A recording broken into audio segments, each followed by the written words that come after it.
ওই আপনাদের পার্শ্বে শরীয়তপুর জেলার নড়িয়া থানা। হঠাৎ রাতের ঘুমের মধ্যে গ্রাম শুদ্ধা পানির তলে চলে গেল। ভূমিধস, ভূমিকম্প, এগুলো কেন হয়? আরো হবে। মিডিয়া তো এখন গরম, ওদিকে তাকাইলেই ঘুম হারাম। এমন এক প্রলয়ঙ্কারী বিপর্যয় নেমে আসবে, এত বড় ভূমিকম্প হবে। কিসের 100 তলা 200 তলা বিল্ডিং? জার্মানের খবর নাও, নেপালের খবর নাও, ইন্দোনেশিয়ার সুনামি, এগুলো কিয়ামতের আলামত। মানুষ যখন গুনাহ করবে, গুনাহকে গুনাহও মনে করবে না, প্রতিযোগিতা দিয়ে গুনাহ করবে, নাচ গান করবে পাল্লা দিয়া, যাত্রার পালা, জুয়ার আড্ডা, তাসের আড্ডা, ক্যারাম বোর্ড, লুড্ডু, কিছু এগুলো গুনাহ মনে করে কেউ? ক্যারাম বোর্ড খেলে গুনাহ মনে করে, লুড্ডু খেলে গুনাহ মনে করে। এরপরে আরো মারাত্মক জেনা। মায়ও দেখতেছে, বাবায়া দেখতেছে, আমার মেয়েটার সাথে একটা ছেলে কথা বলে, বাধা দেয় না, কারণ এটিও তো ওই রাস্তার ফকির। কারণ বাপ ভালো হলে মা ভালো হবে, গাছ ভালো হলে ফল ভালো হবে। জানে মা বাবা বাধা দেয় না, কারণ তারা ওই পথের পথিক। জেনা ব্যভিচার চলে ঘরে ঘরে, বড় কঠিন হালাত। স্বামীও জেনার রাস্তায় দৌড়ায়, স্ত্রী আর এক রাস্তায় দৌড়ায়। পরশুদিন কিতাবে দেখলাম, এক আল্লাহর বান্দা বাজারে গেছেন, বাজার থেকে আইসা ঘরের মধ্যে এসে ঘরে ঢুকে দেখে তার বিবি কান্না করে, হাউ মাউ করে কান্না করে, গড়াগড়ি খায়। স্বামী জিজ্ঞাসা করে, বিবি কি ব্যাপার? আমি বাজারে গেলাম, আসতে না আসতে কি হয়ে গেল, কেন কান্না করো? বলে, সর্বনাশ, আমার জীবনটা বিপন্ন, লজ্জায় তোমার সামনে আমি মুখ দেখাবো কেমনে, সেই লজ্জায় কান্না করি। কেন বলো?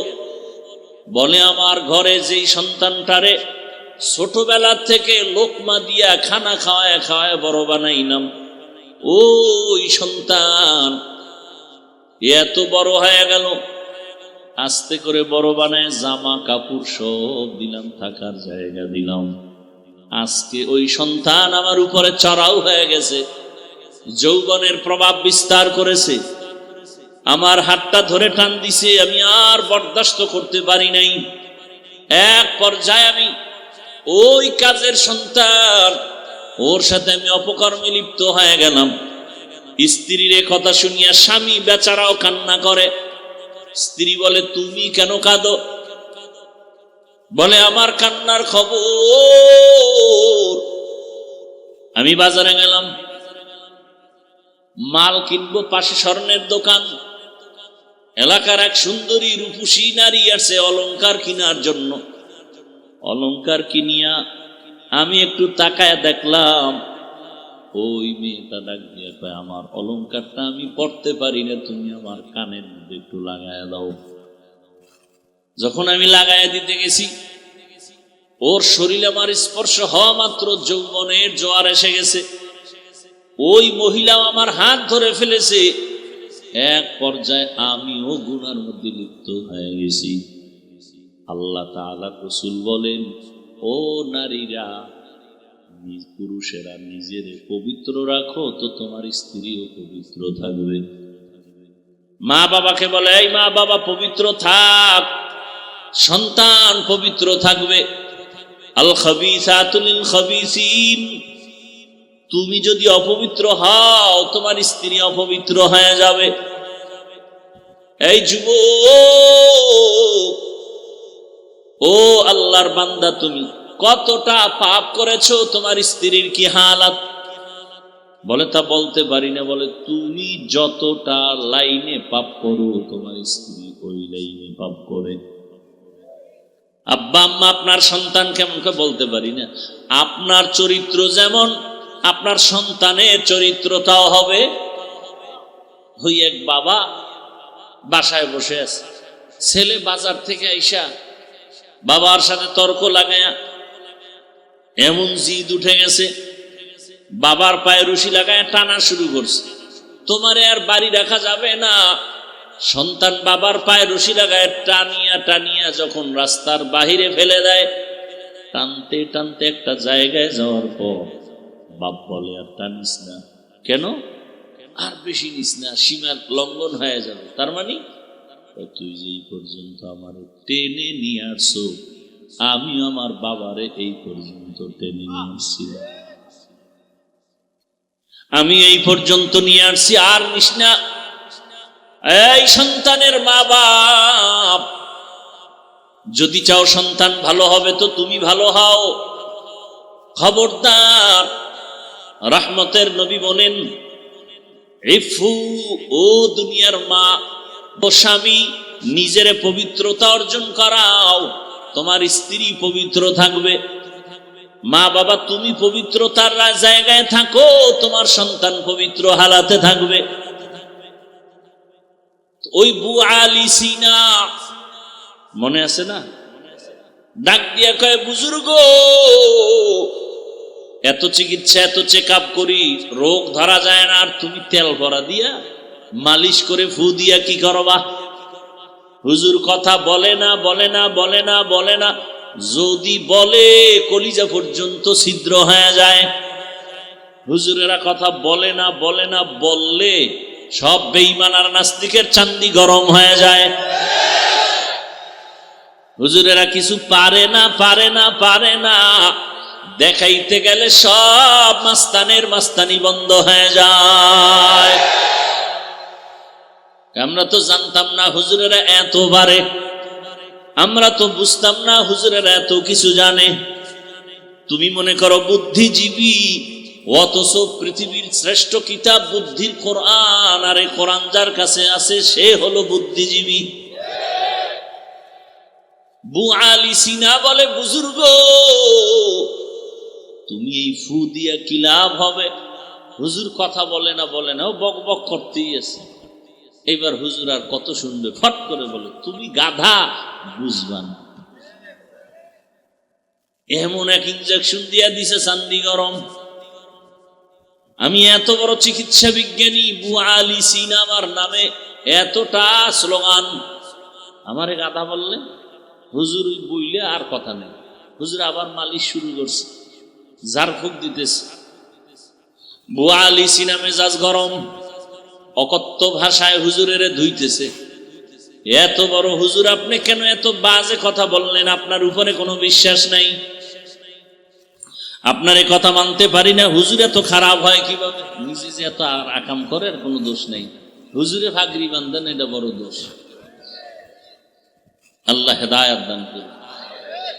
এইবার হুজুর আবার চেহারাটা ঘুরে, এই ভাই, আপনি এত রাগ করলেন কেন? রাগ করবো না, আপনি আমাকে কি বলছেন? আরে ভাই, আমি আপনার গায়ে টাচ করছি বলেন, ঢিল মারছি তো, মুখ থেকে একটা কথা বলছি, এই তো আমার মুখ থেকে বলছি, তাতে আপনার এত লাগলো কেন? বলে, আপনি বলছেন আমার পুরা শরীরের রন্ধ্রে রন্ধ্রে বিষ ভরে গেছে। হুজুর খাই তো সুযোগ পাইছি, যেমন কুকুর। হুজুর ধৈরেই কয়, রে এই আকলওয়ালা, এত বুদ্ধি বিক্রি করে খাও, এইটা বুঝো না আমার একটা জবানের শব্দ শোনার কারণে তোমার মেজাজটা যদি সীমাহীন গরম হয়, তোমার মধ্যে যদি রিয়াকশন হয়, আর ওই জবানের কোরআনের তেলাওয়াত দিয়া যদি আমি ফু দেই, এই রোগীর মধ্যে কেন অ্যাকশন হবে না?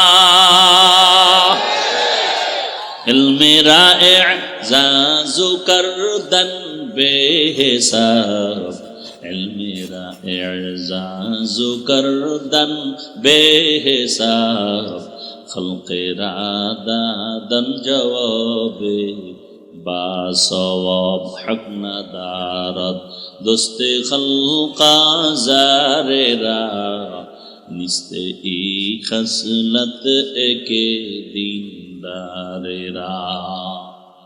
কথাটা বুঝছেন আপনারা? ঝাড়ফুঁকে লাভ আছে না নাই? বু আলী সিনাকে বুঝাইলেন, আমার একটা মুখের কথায় যদি তোমার মধ্যে রিয়াকশন হয়, তাহলে আমার মুখের তেলাওয়াত দিয়া দম দিলে অ্যাকশন হবে না? ভাইরা আমার, দুনিয়ার সব মানুষ রোগী, ঔষধ কি? কোরআন। কি রোগী? বলে ঈমান নাই। কথা ঈমান আনলাম, লা ইলাহা ইল্লাল্লাহু মুহাম্মাদুর রাসূলুল্লাহ। ঈমান আছে, এখন কি রোগী? বলে হ্যাঁ। তুমি এখনো রোগী কেন? বলে তোমার ঈমান আছে, আমল নাই। ঈমান আছে, ঈমানওয়ালারাও রোগী কেন? আমল নাই। এখানে বহু ঈমানওয়ালা আমরা হাজির, নামাজ ঠিক মতো পড়ি না, পর্দা করি না, হালাল খাই না, আছে না নাই? কিন্তু হুজুর গো ভুল ধরতে মোটেও ভুল করি না। লিখতে না জানলেও মুসপার জম, লিখতে না জানলেও মুছতে পারে। হুজুরদের ভুল ধরতে পারি। হ্যাঁ, নামাজ যার নাই, নবী বলেন তার মধ্যে ঈমান নাই। মুমিন আর বেঈমানের মাঝখানে প্রাচীর হলো নামাজ।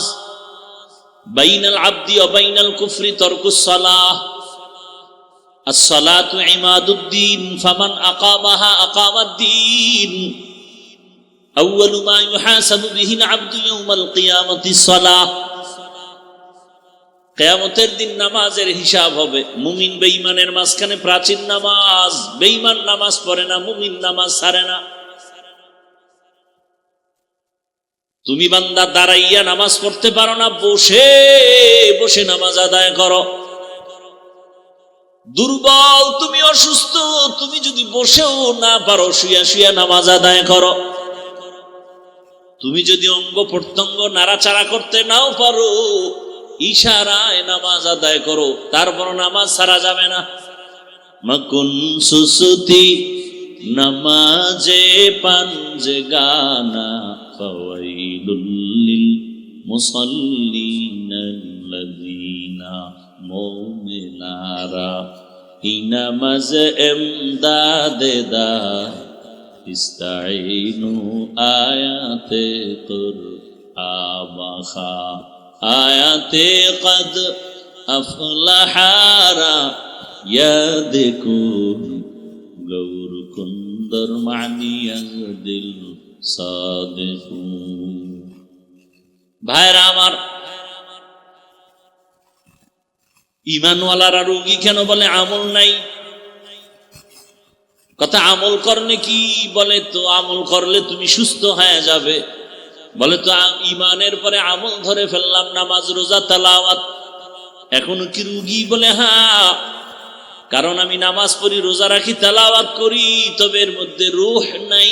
আমলের রূহের নাম ইখলাস। আমলের রূহের নাম কি? ওয়ামা উমিরু ইল্লা লিয়া'বুদুল্লাহা মুখলিসিনা লাহুদ্দীন। আমল আছে কি নাই? ইখলাস নাই। এই আমল দিয়া আল্লাহর মোহাব্বতের দরজা পাওয়া যাবে না। ইখলাসওয়ালা আমল, আমলের মধ্যে ইখলাস লাগবে। অতএব তোমার ঈমান নাই রোগী, ঈমান আছে, আমল নাই রোগী, আমল আছে, ইখলাস নাই রোগী। ইমাম গজালি বিশ্ববরেণ্য দার্শনিক ইমাম, এই কথা বলেন না কেন? বিশ্ববরেণ্য বুজুর্গ এবং দার্শনিক ইমাম গজালি, গজালি না কি? ইমাম গজালি। একজনের নাম কালাম, যদি কাল্লে হয়ে ডাকেন। ইমাম গজালি রাহমাতুল্লাহ আলাইহি তিনি লিখেন, ভালো করে বুঝেন, এরে নবীর আশিক। ইমাম গজালি বলেন, আন্নাসু কুল্লুহুম হালকা ইল্লাল আলিমুন, আল আলিমুনা কুল্লুহুম হালকা ইল্লাল আমিলুন, ওয়াল আমিলুনা কুল্লুহুম হালকা ইল্লাল মুখলিসুন। সব মানুষ জাহান্নামে যাবে, আলেমরা জান্নাতে যাবে। না না না, আলেমরাও জাহান্নামে যাবে, তবে ওই আলেম জান্নাতে যাবে যে আলেম ইলম অনুযায়ী আমল করে। ইমাম গাজালি বলেন না, সব আমলওয়ালারাও জাহান্নামে যাবে, একমাত্র যারা ইখলাসওয়ালা তারা জান্নাতে যাবে। ইখলাসওয়ালা আমল বড় দামি এক সম্পদ। ইখলাসের সাথে সামান্য আমল করো, আল্লাহর দরবারে কবুল হয়ে যাবে। জমিনের মধ্যে একজন বাদশা রাষ্ট্র চালায়। কি চালায়? রাষ্ট্র চালানো এটা হইলো দুনিয়াওয়ালাদের কাজ, এটা ইসলামের কোনো কাজ না, তাই তো? কথা বলেন, আমগো ইসলামটা কি রাষ্ট্রের ব্যাপারে দুর্বল? আমাদের কোরআনে কি রাষ্ট্রের ব্যাপারে সমাধান নাই? আরে আমার আল্লাহ কি এত দুর্বল? আমার রসুল কি এত দুর্বল? আমার ইসলামটা কি এত দুর্বল? ও ভোলার মুসলমান, আমি একটা কথা বলে যাই, ওয়াদা করবেন নি আমার সাথে? যুবকদেরকে বলছি, ওয়াদা করবানি? ভাই, বাবার কথা সব সন্তানরা ঠিক মতো মানে না, মাঝে মাঝে বাবার সাথে তর্ক হয় না? হয় না? সন্তান বাবার সাথে খেয়াল করিয়েন, বাবার সাথে তর্ক হয় ঠিক, তবে বাবারে কেউ গালি দিলে মেনে নিবে? বলে বলার মানুষ পায়ে হাত রেখে বলছি, যদি কোন নিচে নাইমা ধর, বলেন আমি নিচে নাইমা আসি। ওয়াদাটা করবেন একুরেট ভাবে। সেটা হলো, আপনি নামাজ পড়তে পারেন না, এরকম আসি না আমরা? অনেকে নামাজ পড়ি আবার পড়ি না, রোজা রাখি আবার রাখি না, তেলাওয়াত করি আবার করি না। ইসলামটা মানি, তবে পরিপূর্ণ আমল করতে পারি না। তাহলে বাবার সাথে মাঝে মাঝে তর্ক হয়, কিন্তু বাবারে গালি দিলে মেনে নেই না। ঠিক ও ভোলার মুসলমান, ইসলামটা তুমি যদিও ঠিক মতো আমল করতে পারো না, নামাজ পড়তে পারো না, দাড়ি রাখতে পারো না, কিন্তু তোমার সামনে যদি কোনো মায়ের সন্তান আমার ইসলাম নিয়ে কটূক্তি করে, আমার আল্লাহ নিয়ে, রসুল নিয়ে, কোরআন নিয়ে যদি বাজে কথা বলে, ইসলামের উপরে কোনো কলম ধরে, কলারটা ধইরা বলবি, বেঈমানের বাচ্চা সোজা হ, আমি নামাজ না পড়লেও ইসলামের বদনাম করবি, চামড়া তুলে ফেলা হবে।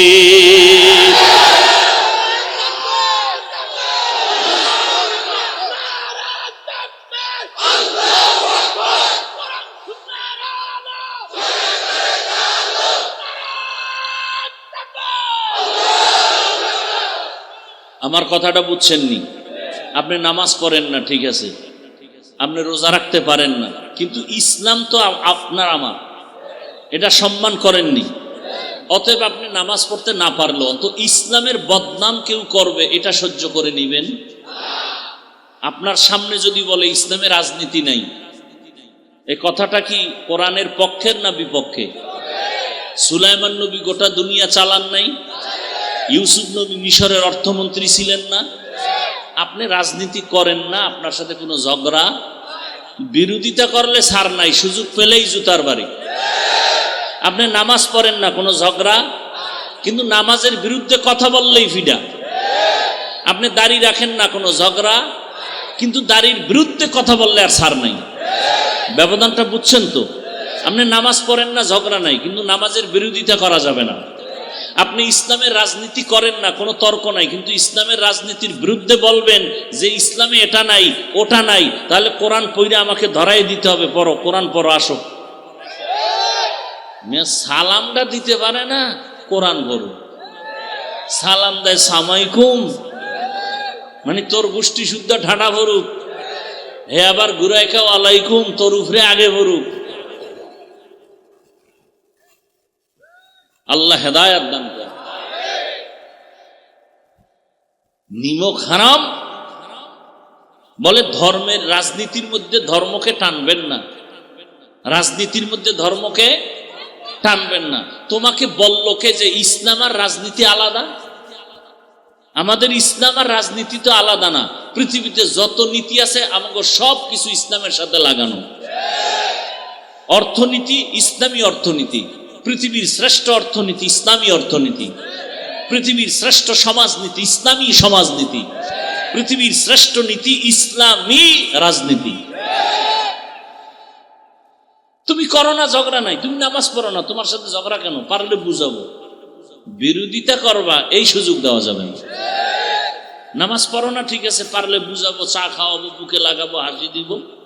বিরোধিতা করলে কোনো সার নেই, সোজা কথা। আমি ইসলামী রাজনীতির যত দল আছে কোন দলের দায়িত্বে নাই, তার মানে কি ইসলামে কোরআনে যেটা বল সেটার বিরোধিতা করব? কি আজীব কথা। আল্লাহ হেদায়েত দান করুন। وَنُنَزِّلُ مِنَ الْقُرْآنِ مَا هُوَ شِفَاءٌ وَرَحْمَةٌ لِلْمُؤْمِنِينَ।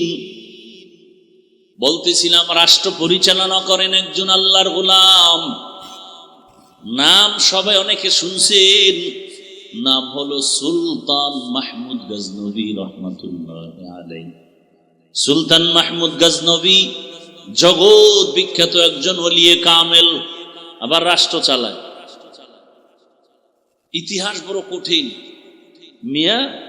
আল্লাহ এমন একটা প্রতিবন্ধী ধর্ম দিবেন, এমন একটা ল্যাংরা লুলা অর্ধেক ধর্ম আল্লাহ দিবেন যে দুনিয়ার কেউ আবার নাকে তেল লাগায় উল্টা পাল্টা বলবে ইসলামে এটা নাই সেটা নাই। আল্লাহ সেই ইসলাম তো দেন নাই। আল্লাহ তো কমপ্লিট ইসলাম দিছেন যে তোমার জীবনের কল্যাণের যা প্রয়োজন সব ইসলামে আছে। এখন তুমি মানো না কেন?